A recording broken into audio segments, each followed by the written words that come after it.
Hi, I'm Malcolm. Let's unbox your SparkFun Inventors kit for MicroPython.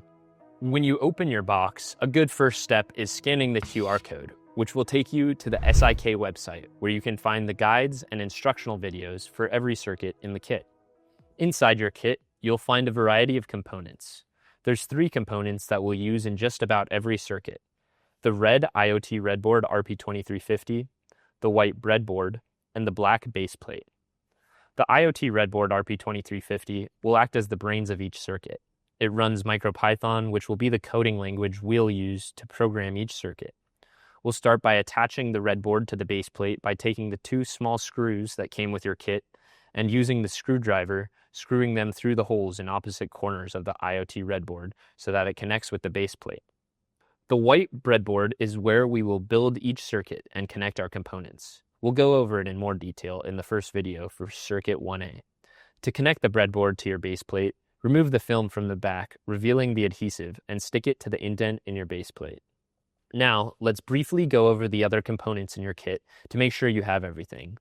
You should have a large number of LEDs and 2 packs of resistors, one that is 330 ohms and one that is 10 kilo ohms. You should also have a baggie with a variety of different colored jumper wires, which we will use to connect our components in the breadboard and IoT RedBoard. You should also have 4 buttons: a blue potentiometer knob, a switch, a photoresistor, and a black buzzer. To complete project 3, you'll also need the ultrasonic distance sensor and the small servo motor.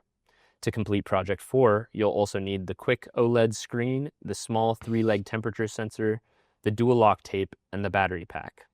Finally, for project 5, we'll also need the large gear motors, the wheels, the binder clip, and the motor driver.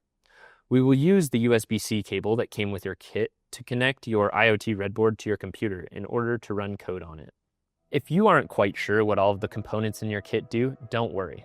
That will be the topic of the guide video for each circuit, where we'll cover what the components do and use them to build some fun projects.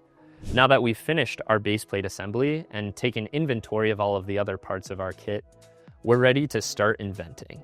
Continue on to learn about which programming platform to choose so you can dive into your first circuit.